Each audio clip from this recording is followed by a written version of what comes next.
Hello, everyone. Thank you for joining today's DoD Environmental Planning and Conservation webinar series presentation. Today's session is titled Adding to the Historic Record Through Community Collaboration. Today's presenter is Michelle Slaughter, Principal Investigator for Historical Archaeology and Public Outreach at Statistical Research Inc. As a reminder, today's presentation will be recorded and then posted on the Cultural Resources DNX website under the News and Outreach tab. Before we get started, please take a moment to make sure your phones and web browsers are on mute. With that, I will turn it over to Michelle. Hi, I'm Michelle Slaughter. This morning, while I was getting ready for my day, I had a story come to mind that I forgot to include in this presentation. So I thought that I would include it here at the very beginning as sort of a prelude to what we are going to talk about. So 5 years ago, I was doing tribal consultation on a college campus here in Colorado. It is nestled up against open space, and both the open space and the campus have Native American archaeological sites on them, some of them very unique. And so we were doing tribal consultation to get some information about the sites and doing our due diligence. And I was on a site, and if you could please change the slide, Clay. I was on a site in the forest, and the Ute elder that I was talking to, we walked up to see this hummingbird in this impossibly tiny nest right at about shoulder level to us. And she was sitting on an egg. And the Ute elder told me that long ago she had lost a child, and that shortly after that she had had numerous encounters with hummingbirds. And so she took that to as a sign. She took that as something meaningful. And so ever since then, when she sees hummingbirds, it always reminds her of this child. And she shared this story with me here in the forest, with us looking at this little bird on top of its one little egg and its tiny little nest. And it's moments like that where I realize this is why I do the things that I do. Those moments where two people share something very profound and meaningful. And I think if we get to do that as part of our work, we are very lucky indeed. So next slide, please. So I am Michelle Slaughter. My business card says that I'm an archaeologist, but that's not completely accurate. I'm also an ethnographer, I'm a planner, I'm an organizer, I'm a facilitator, and occasionally, like today, a public speaker. For me, the most fruitful projects that I've been lucky to be a part of, I've had a supporting role, despite what my project title might have been.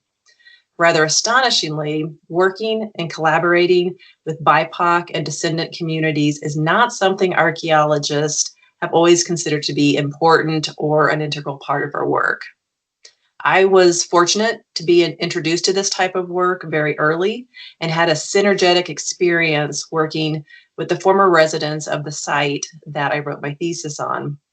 That was so impactful that I've made it a part of my career as often as possible ever since. Slide, please. So today I am going to talk about 3 project examples that have shaped how I approach collaborative projects and have redefined my ideas on what a successful collaboration looks like. I'm going to compare and contrast how the relationship between myself and descendant community project partners differs from project to project, and point out some of the reasons why that is, and how I think each project is an example of a successful collaboration between myself and the BIPOC communities that I work alongside. So my thesis was on the acquisition and consumption of sake at the Grenada Relocation Center in Southeast Colorado, also referred to as Camp Amache. Slide.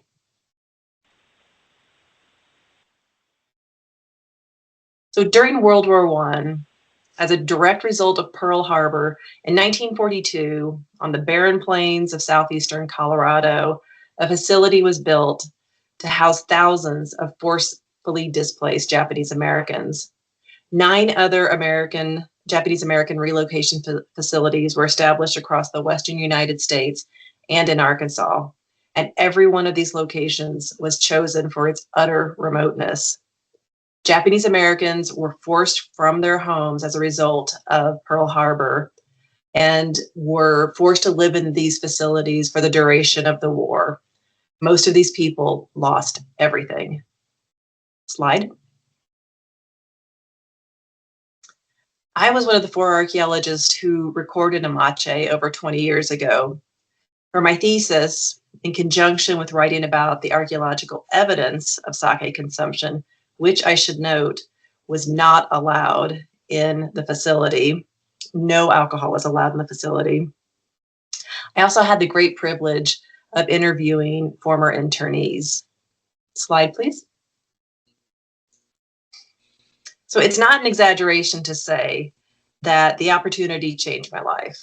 It was such a privilege to hear their stories, not just about sake, but about their life within the facility. For example, one of the people I interviewed told me that while they were traveling to Colorado by train, the train was very, very full completely of Japanese Americans who were being forced from their homes in California to southeastern Colorado. During the journey, one day the train stopped for no reason that they knew of, and they were told to get off the train. They were in an extremely remote area, and the person I was interviewing told me that they thought that they were being offloaded in the desert to be shot and left for dead. What happened was that there was another train coming on the same tracks, and so the train they were on stopped on a spur line to make way for the other train to come through, and they were actually asked to get off the train so that they could stretch their legs and get a little fresh air. These conversations were emotional for them, and hearing them felt like a great honor to me, and that's influenced my work since then. Slide. So circling back to college and grad school a little bit, we're taught how to excavate, record sites, conduct projects, and we're told what our roles will be in those projects. If we're interested in incorporating other people's stories, we learn methodologies, theories, and the proper ways to conduct oral histories and the kinds of questions to ask. But learning these things were a very long time ago for me. The skills certainly helped me become a capable professional, but over the years, the most valuable things that I have learned has been in the field and been alongside my project partners, my descendant community collaborators, starting with the former Amache internees. Slide. So formal education teaches you the semantics of how to do what we do. Life experience and working with others, our project partners, teach us ways to collaborate, ways that, if we're mindful, put the needs and the goals of the community at the forefront. Slide. So post-grad school, my next big collaborative project was at The Dry, which was an early 20th century Black homesteading community located in southeastern Colorado. Today, there is little to see at The Dry unless you're an archaeologist. For us, the land speaks volumes. Generous funding from History Colorado State Historical Fund allowed me and the descendants of The Dry to conduct a multi-year archaeological and ethno-historic project there. Slide. So the first African-American settlers arrived at The Dry around 1915 and 1916. There were 30 to 50 families, and obviously they were, let me back up, 30 to 50 families who were the children and the grandchildren of formerly enslaved people. For them, land ownership was something that they could have only imagined up to that point. During the good years at The Dry, there were up to 100 people, and enough children to necessitate a school, which operated between 1916 and 1933. Despite earnest attempts, agriculture was not possible, but most people had a home garden where they grew beans and Indian corn. Many folks had cattle for meat and milk and butter. There were pigs and there were chickens for eggs and meat. Life was hard. Water had to be brought to the individual homesteads on a wagon drawn by horses. After a time, this difficult lifestyle was too much for some people, and people started to leave the dry. And the Dust Bowl was the last nail in the coffin of the community. Slide. But not everybody left. The last homestead was occupied until the 1970s, when Roland Craig, the daughter-in-law of this beautiful woman, Lulu Craig, moved to town to live the remainder of her life with her daughter, Alice McDonald, who was my project partner at the Dry. Alice grew up on the Dry. Alice and the descendants of Lulu and her daughter-in-law, Roland, were instrumental in assisting us in the multi-year project. Alice McDonald helped us with family names of the residents. She helped us match those names with homestead patents.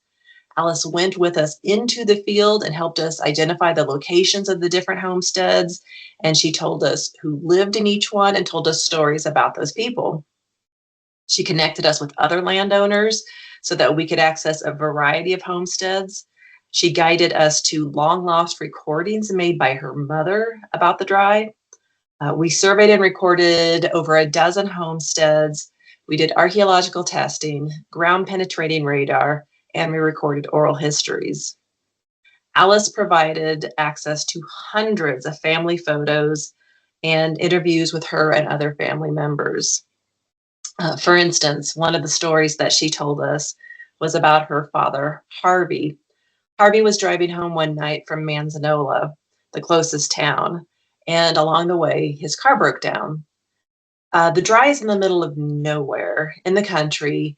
There are no stoplights, there are no street lights. So he decided instead of following the road home, he would just cut through the fields because it was quicker. As he's walking in the dark, he could hear horse hoofbeats in the distance, and they drew closer, and finally 3 men on horseback arrived. And those men were in white sheets. They were members of the KKK. I know you're thinking this story probably does not end well, but actually it does. One of the men said, "Harvey, what are you doing out here in the middle of nowhere in the dark?" And Harvey said, "Well, my car broke down." And the man on horseback said, "Well, how about I come around tomorrow morning and I'll pick you up and we'll go get your car and get it running again." And with that, the 3 men galloped away. Apparently, in those days, even though the KKK was very active in this part of the state, they did not bother the people at the Dry. Living out there was difficult, not just for the people at the Dry, but for everybody, for all the ranchers, all the farmers. And so folks really depended on one another. So the KKK didn't bother the folks at the Dry.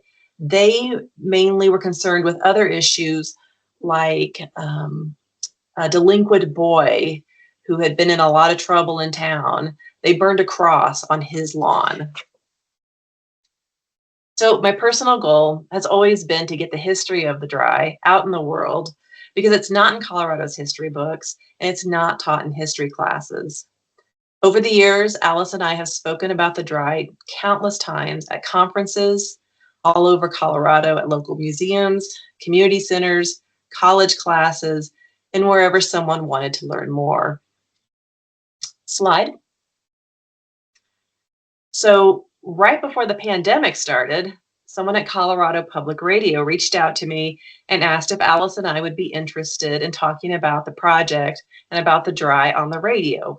Of course, the answer was yes.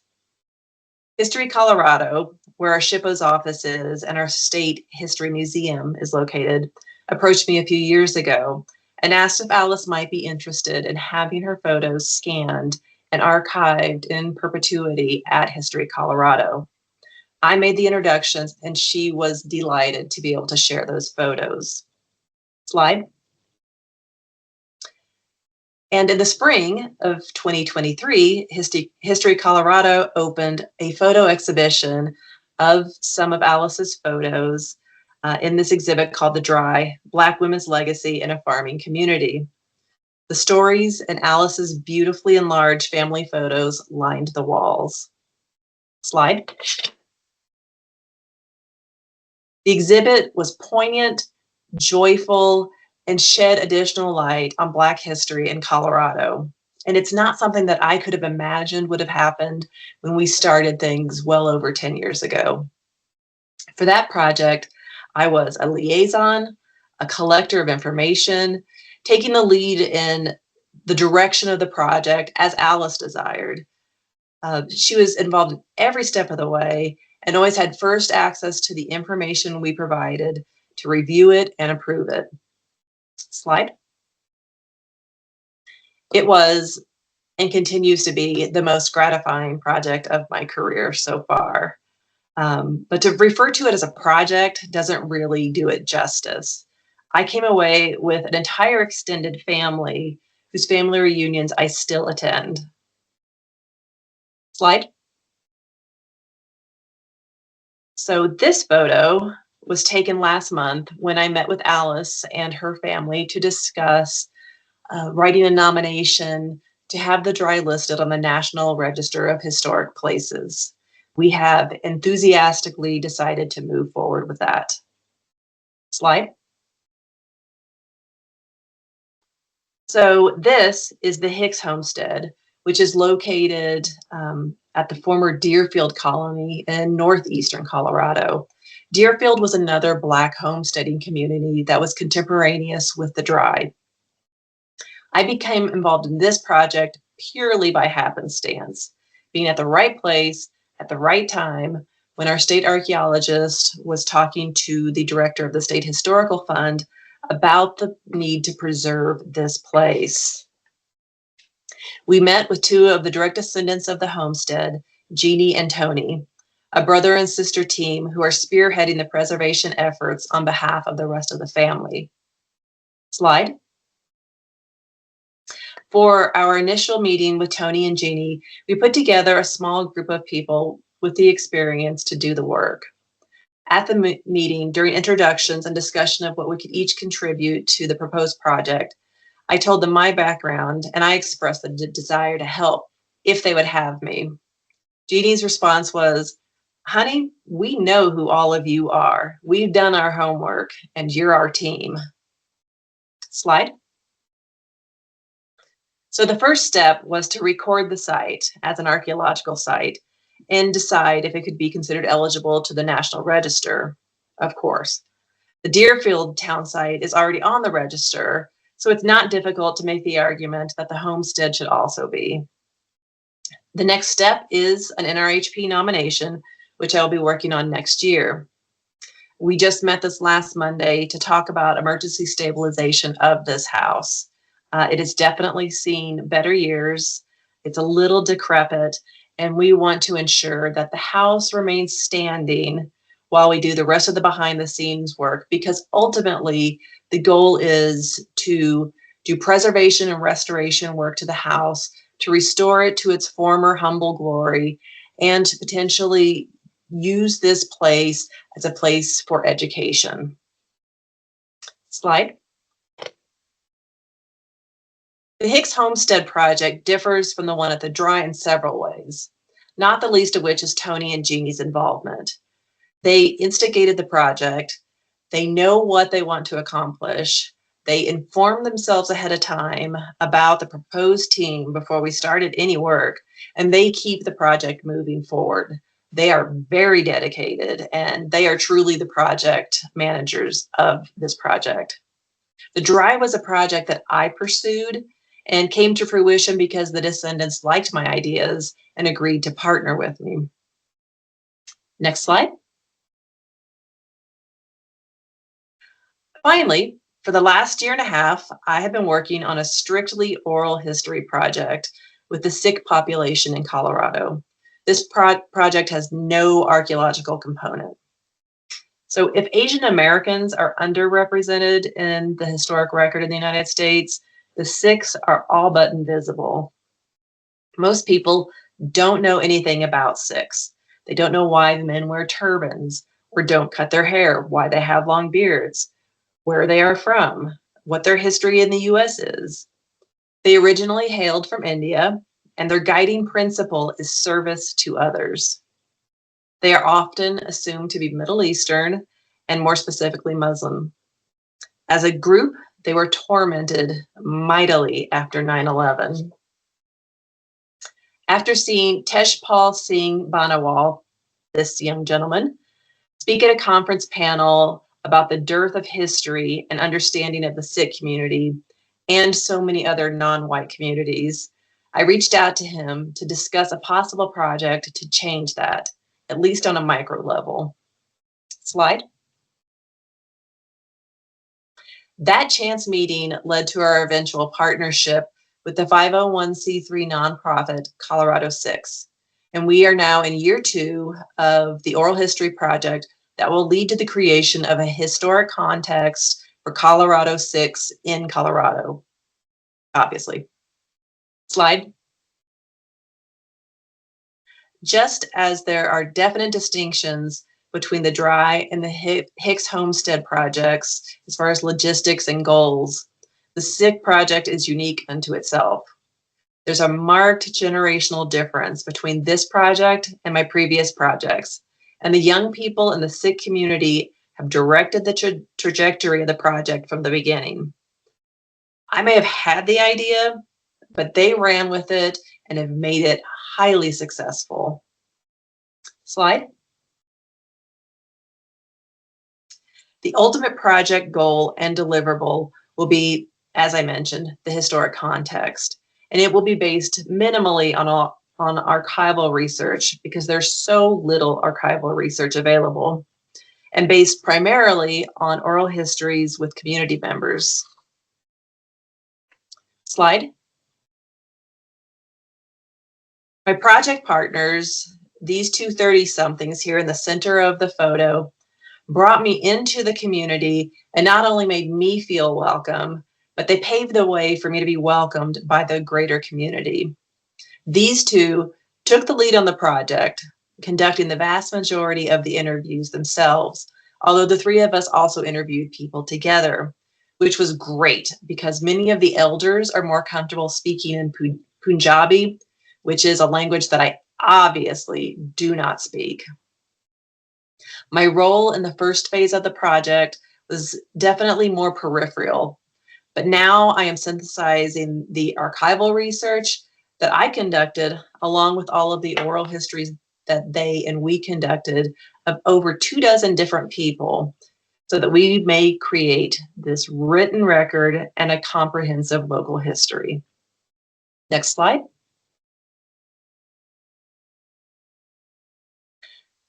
So I thought I should maybe include some, if not tips, things that have helped me along the way in my projects. This is far from a complete list. It's just some things that I think are especially valuable. And the number one thing is to do this work, you have to build relationships and you have to build trust. That is everything. Along with that is being aware of cultural differences and how those might play out during the project. Obviously, you won't know those things ahead of time, and it's something that you will probably learn during that relationship building.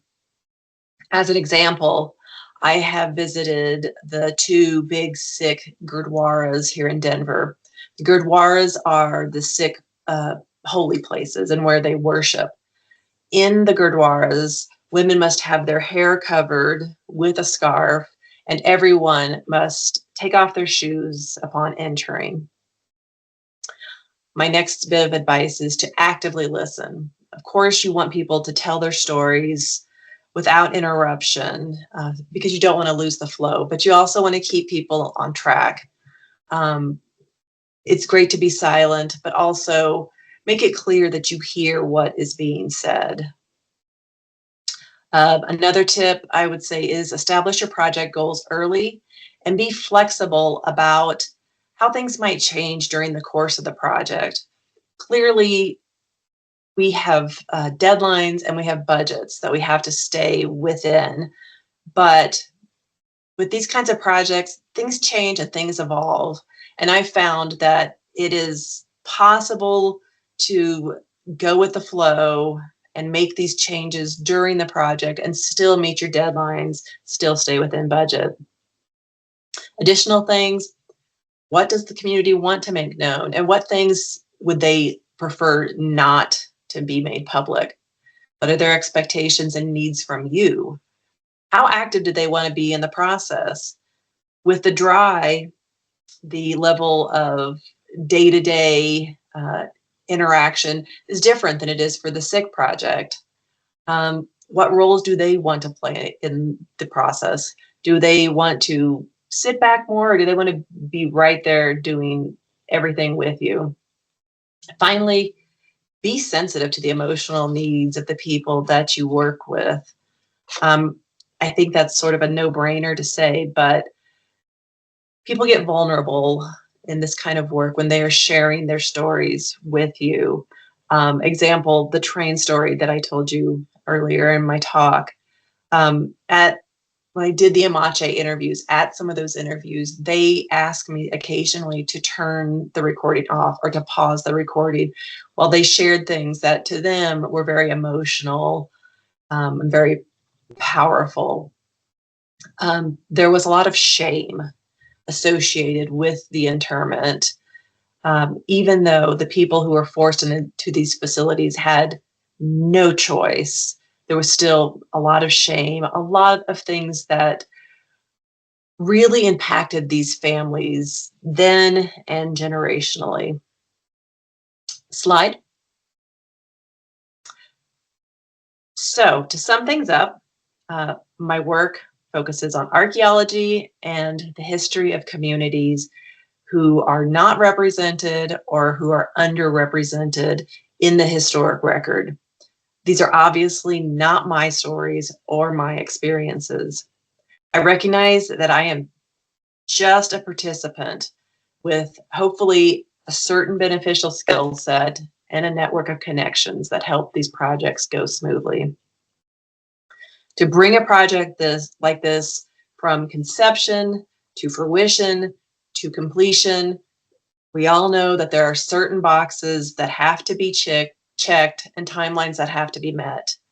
But to respectfully democratize heritage, we have to tick those boxes and meet those deadlines while simultaneously stepping back as needed and following the lead of our project collaborators.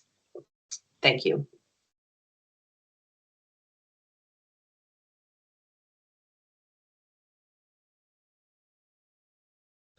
Thank you very much, Michelle, for that very interesting discussion and for sharing your experiences. We will now begin the Q&A portion of this presentation. Participants may use the raise hand function and wait to be called before unmuting and asking their question. Participants may also submit their questions to the chat. Back over to you, Michelle. Anyone have any questions or comments? I definitely welcome comments as well.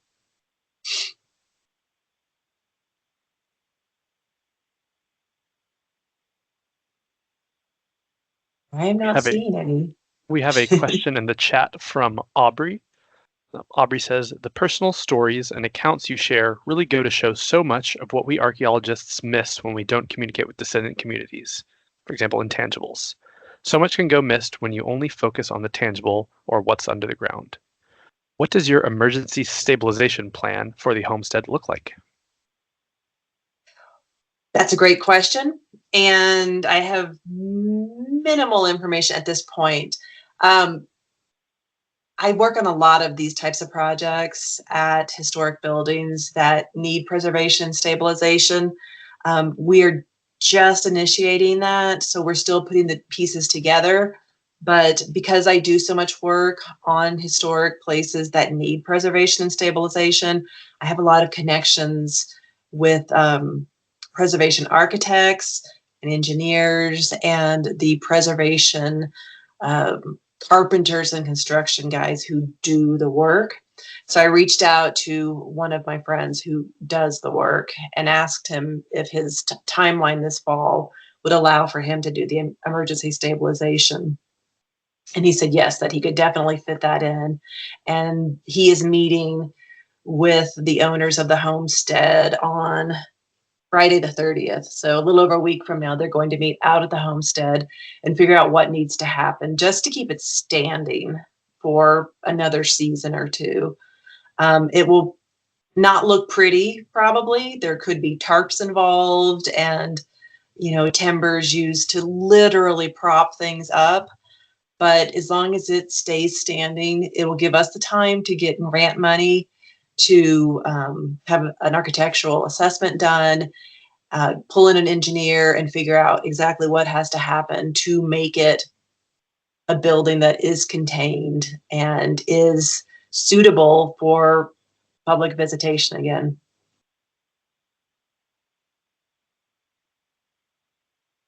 Our next question is from Ginny. Ginny asks, how do you get funding for these types of projects? Are these grants? Yes. So I live in Colorado, which you probably gathered from my talk. And we are incredibly fortunate here in Colorado to have something called the State Historical Fund. It is not taxpayer money. It is money that comes from legalized gambling in our three historic mining towns that now have casinos in their historic buildings. The State Historical Fund gets a relatively small portion of that money, but to us, it's huge. I mean, it's millions of dollars, but in the grand scheme of things, it's a small pot of money that comes from gambling. But it funds the State Historical Fund, which we have had for, maybe 30 years now.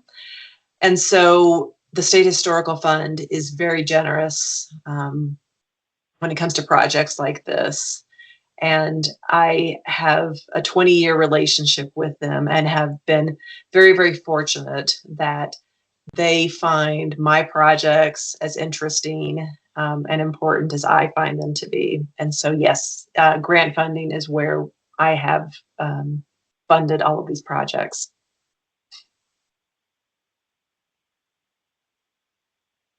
Our next question is from Adrina. Adrina asks, centering the indigenous is highly important in decolonization. Thank you for the work you do.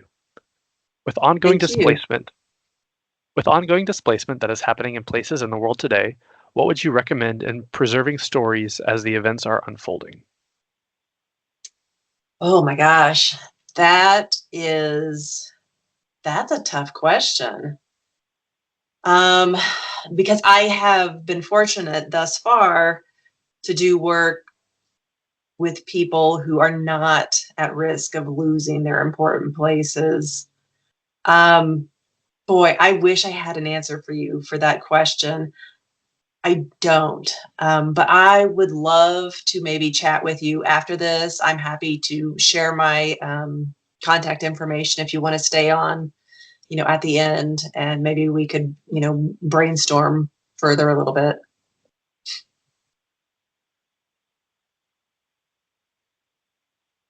Our next question is from Morgan. Morgan asks, what tips do you have about oral history for people who might not have any education or background on it? Another great question. I did not take any classes in college or graduate school that taught me to do oral histories. I really did fall into this accidentally.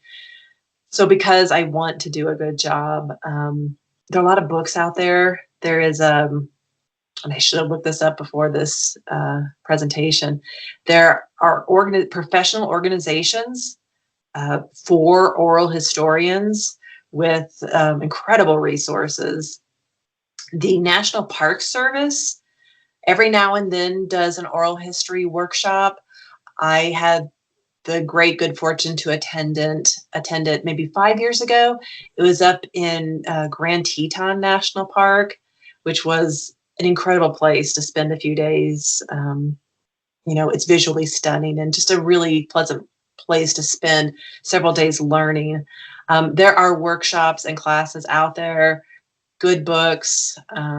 Like I said, the professional organizations, I would look into some of those. And again, if you want to reach out to me after this presentation, I'm happy to discuss this more.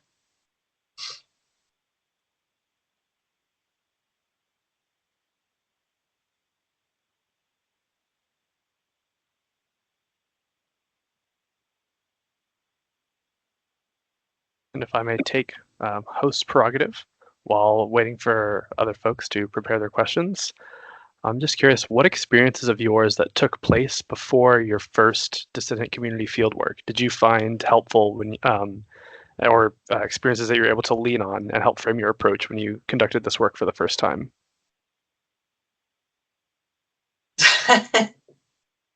I had no previous experience at all. So I went into it honestly pretty blind. I did some initial research online, looked at books to try and at least get myself a basis for talking with them. I was lucky because one of the people that I recorded Amache with was also interested in these stories, and we flew to Las Vegas where that reunion was. We flew out there together, so it was nice to have kind of someone cheering me on. And we had a lot of conversations about what sorts of questions I should ask and approaches that I should take. But as archaeologists, we deal with material culture, we deal with things, not people. So it has been an ongoing learning experience for me. And I went into that first experience very much a newbie. And I feel like it was successful because I do think I listen well. And the people I spoke to were so incredibly kind and so generous. It was like talking to my grandparents. I mean, they made it easy for me. Hey, Michelle, this is Kate Plimpton from DOD. Can you hear me okay? I can hear you. Hi. Great. Good. Yeah, just wanted to say thank you so much for this. I think the importance of storytelling in this kind of work that we do is, I don't want to say it's overlooked, but I think it's kind of often taken a back seat to the material items, whether that might be built resources or archaeological resources. And so I'm just really glad that you're here to talk about the importance of storytelling and the work that we do. So I don't know if you can talk about that in your career, how stories have played an important role in the work that you do and the kind of paths that you've taken in your careers. I love a good story. And I think that probably helps when it comes to doing this sort of work. I love hearing people's stories. I travel a lot for work, and I'll be that person, sitting at the hotel bar at night with a book reading and chat up the person next to me just because I like to meet new people and hear people's experiences. So I think that has been a big help for me, that I just naturally really enjoy that.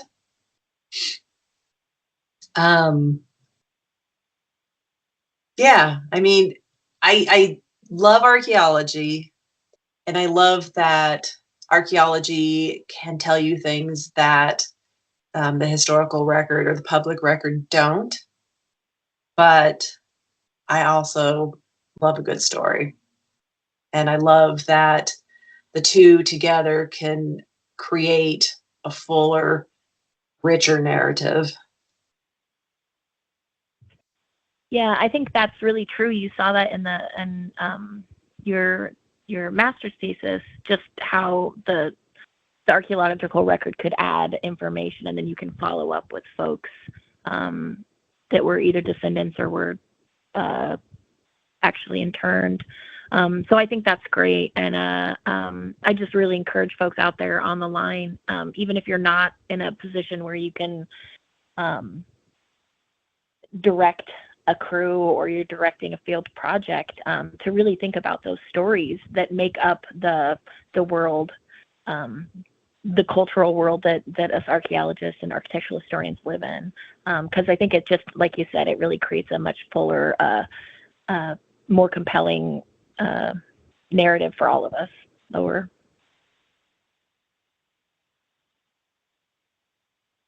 it looks like we have a raised hand from Meredith. Meredith, if you'd like to unmute yourself, feel free to ask your question. Yeah, I was just wondering if you could please share your contact information again for anyone who wants to get in touch after today's presentation. Thanks. Yeah, I will put that in the chat. Oh, or there it is. That's even easier. And if no one has any further questions, Michelle, are there any last words you'd like to share? I don't think so. But again, I welcome anyone contacting me after this presentation. I'm always happy to share ideas and brainstorm with other people. That's how a lot of my projects have come about. Random brainstorming with strangers. Thank you so much, Michelle, for sharing your insights and experiences. This concludes today's presentation. A recording of the session will be posted on the Cultural Resources Denix website under News and Outreach. Thank you everyone for joining, and have a great rest of your day.